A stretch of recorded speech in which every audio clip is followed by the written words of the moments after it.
Assalomu alaykum barchaga. Bugungi videoda Polsha elchixonasidagi suhbat jarayoni haqida gaplashamiz. Demak, sizga taklifnoma kelib, elchixonaga navbatingiz chiqqandan keyin aytilgan kunda kerakli hujjatlarni tayyorlab elchixonaga borasiz va hujjatlarni topshirish jarayonida qisqagina suhbat bo'lib o'tadi. Bu suhbat imtihon emas, sizdan bir qiyin savollar so'rashmaydi. Oddiygina qilib Polshani qaysi shahriga ketyapsiz? Sizga taklifnoma yuborgan firmani nomi nima? Manzili qayerda? Nima ishga taklifnoma oldingiz? Bu o'sha taklifnoma olingan sohada sizda tajribangiz bormi? Yoki taklifnomani kim orqali, qanday oldingiz degan oddiy bir ikkita, uchta savol beriladi. Xolos, bu suhbat jarayoni 2-3 daqiqa uzog'i davom etishi mumkin. Ya'ni juda ko'pchilik o'ta hayajondan bilgan narsalarni ham gapira olmay qolishadi. Suhbatda aslida bunday emas. Albatta tayyorlanib, hamma hujjatlarni zo'r qilib borish kerak va suhbat paytida odam o'zini xotirjam tutib, erkin, oddiy til bilan javob berish kerak. Suhbat qaysi tilda bo'ladi? Asosan rus tilida yoki ba'zan o'zbek tilida ham suhbat qilishadi. Ya'ni u siz bilan suhbatlashayotgan odamlar aslida meni bilishimcha O'zbekiston fuqarolari, o'sha kotibalar suhbat qilishadi. Bu savollarga javoblarni qayerdan olamiz? Sizga yuborilgan taklifnomada o'sha ish beruvchi firmaning nomi, manzili, telefon raqamlari, ish nima ishga ekanligi, oyliklari qancha bo'lishi, ya'ni minimal oylik yoziladi u yerda.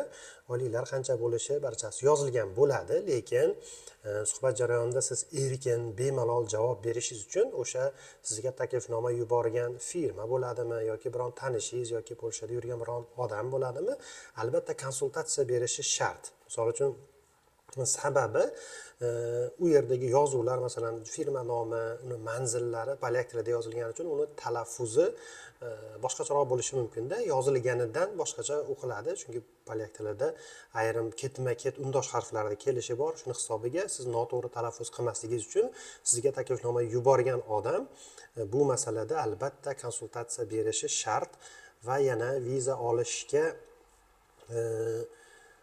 har holda maksimum sabablarni to'g'ri qilishimiz kerak bo'lgani uchun imkon qadar sizga navbat chiqqan kunda taklifnoma yuborgan firmani ogohlantirib qo'ying. Falon kunga navbatim chiqdi. Suhbatga borgandan keyin suhbatga kirib chiqdim, suhbatdan o'tdim, falon kuni javobiga boraman deb doimiy ularni haligi kursga qo'yib yurganingiz sizga foyda bo'ladi. Sababi har doim emas, lekin siz suhbat topshirib chiqqaningizdan keyin hujjatlarni elchixona to'g'ridan to'g'ri emas, lekin o'sha Straj Granichniy degan davlat organi bor. Ana shu davlat organiga zapros yuboradi. Ya'ni sizni ish beruvchingizga ular qo'ng'iroq qiladi yoki xat yuboradi yoki shaxsan ish xodimi kelishi mumkin. Kelib, falon odamlarni, falon fuqaroni siz ishga chaqirganmidingiz? Nima ish qiladi, qayerda ishlaydi deb ulardan so'rashi mumkin. Mana shunday vaziyatda siz o'sha ish beruvchi firmani kursga qo'yib qo'yganingiz sizni foydangizga xizmat qilishi mumkin.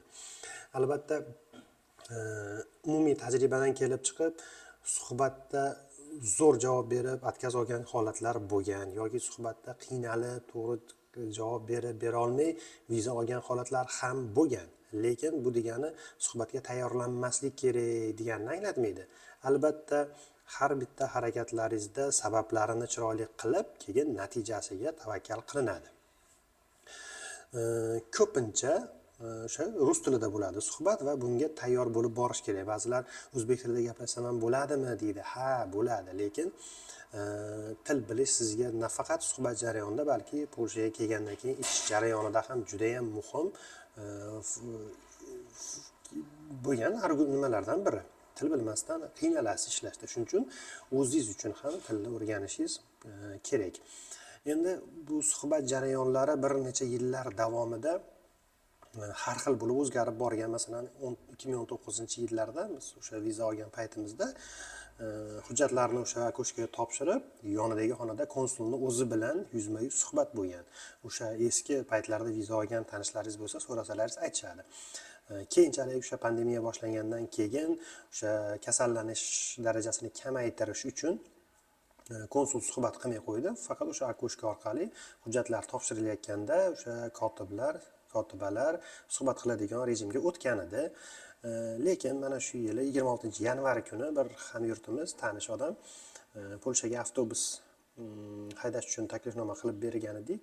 Kelishidan o'sha suhbatga borib kelib javobiga borgan kuni 26-sanada javobini olgani kirganda, o'zi odatda kirasiz, pasportingizni beradi, qaytib chiqib ketasiz. Lekin uni alohida yana chaqirib suhbat qilishgan.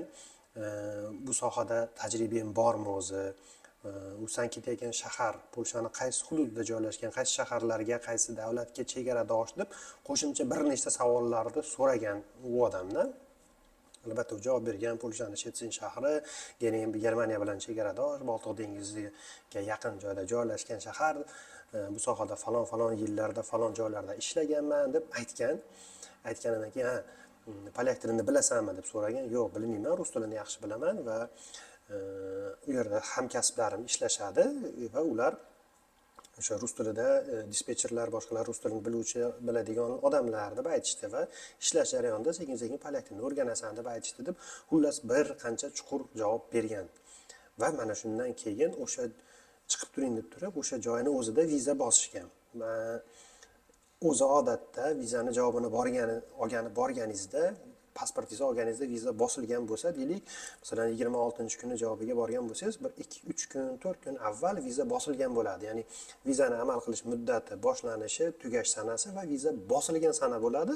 Ana o'sha sana 2-3 kun avval bosilib qo'yilgan bo'ladi, ya'ni hal bo'lgan bo'lardi.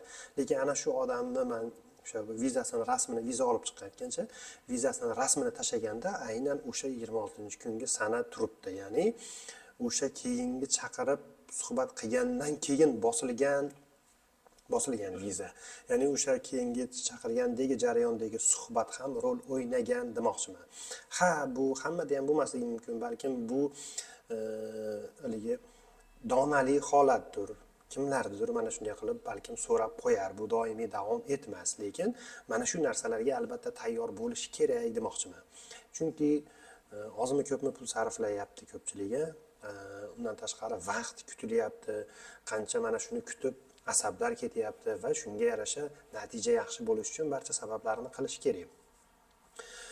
Yana shu odam va bundan tashqari bir nechta suhbatga borib kelgan odamlar bilan hali vizani natijasi aniq bo'lmasdan turib, men o'sha suhbat jarayoni haqida so'raganimda ularning aksariyati aytdiki, juda ko'pchilik javob berish tugul savolni tushunmayapti ham.